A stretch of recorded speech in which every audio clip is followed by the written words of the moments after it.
God is my source. God is my power. God gives me everything I need. Hey, that is Carl Christ and the wonderful Reverend Fran. All right. Hey, good evening, everyone.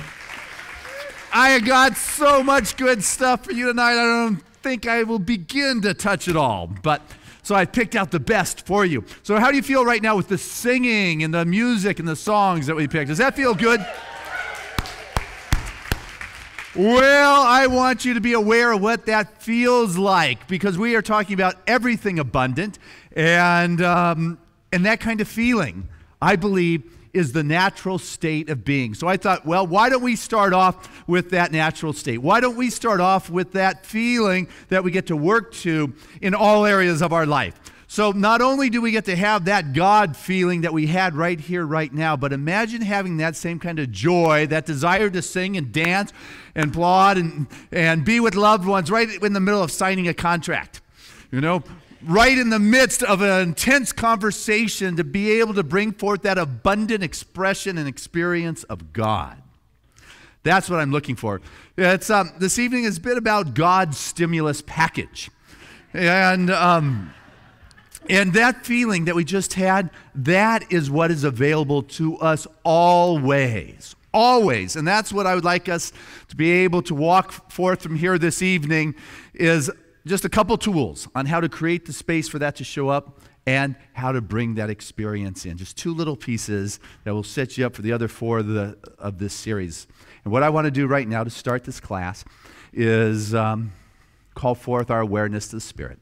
With an invocation, evocation, call it what you will, but it is a place where we are able to step into a greater recognition of that power and that presence of God. For tonight truly is a blessed moment in our lives. Tonight is a blessed moment in the unfoldment of a greater sense of being, for truly the presence of God is moving through each and every one of us, and we are able to hear with a new kind of ear, a new kind of awareness. And so tonight is a gift that we have given to ourselves by opening up to be a greater beholder of the presence of God stirring within our field of awareness, for truly it is a blessed moment for which we have come together to say yes to the abundance of God in every aspect of our life, willing to transform everything. I know right now that we open up to the stimulus that Spirit is just saying, take, feel, sense it. It is my good pleasure to give you the kingdom.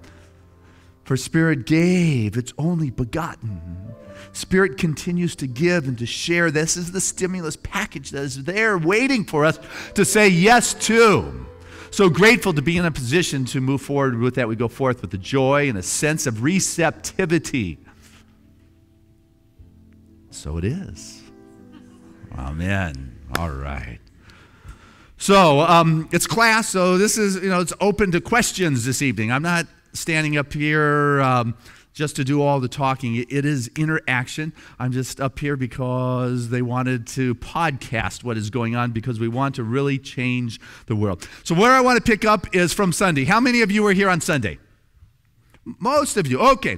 Those of you that weren't, I have these rubber bands. Karen, can I get a couple people to pass these out for us? And Carl, and we got bags of them.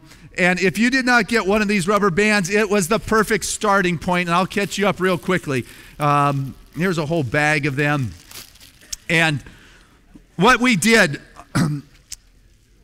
on Sunday is we aligned with the concept of a complaint-free world, beginning with our individual lives. This concept comes from a wonderful minister in Kansas City, Missouri by the name of Will Bowen.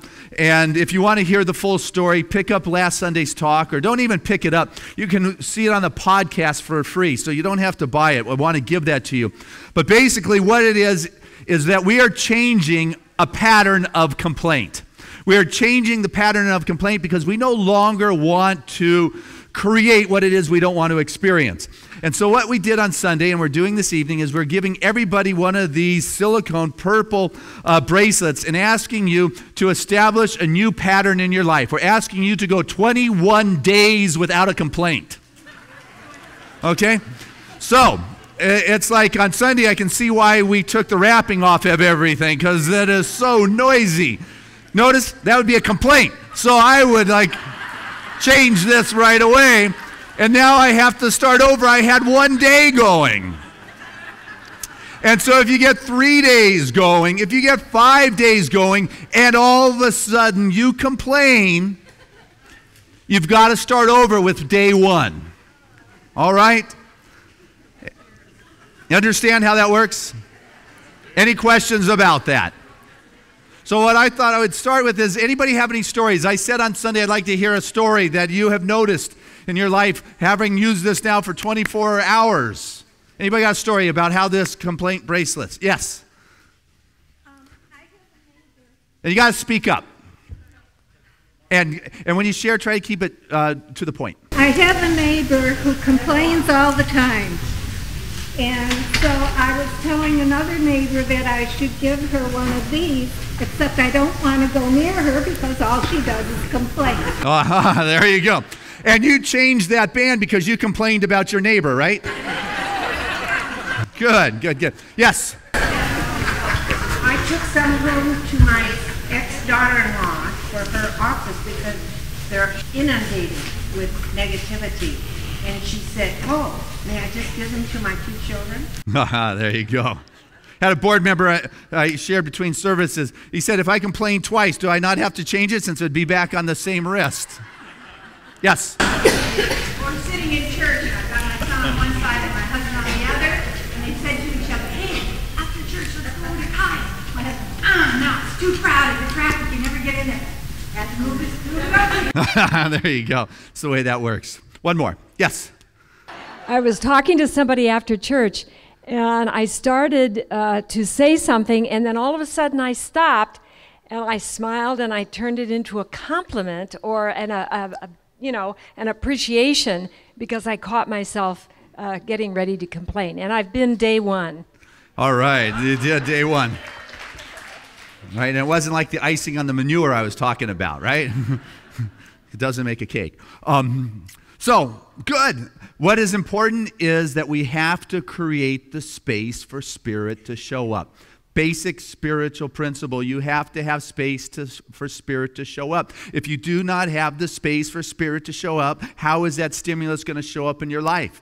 And if you just have a hole in the bucket, the stimulus just doesn't, there will never be enough. You heard me a couple weeks ago talking about we're in an unsustainable economy. There's a hole in the bucket. It doesn't matter how much we pour in, it will keep going out because we are using a non-renewable resource. And as soon as the consciousness changes and we begin to use renewable resources and know that there is enough, then no longer will be the underlying consciousness of scarcity be part of what our collective consciousness is, that we could run out. You got to hoard, you got to hold on, you got to take. If we are using like 0-point energy, or we're using the geothermal, or whether we're using the wind or the solar, it is sustainable. It cannot run out.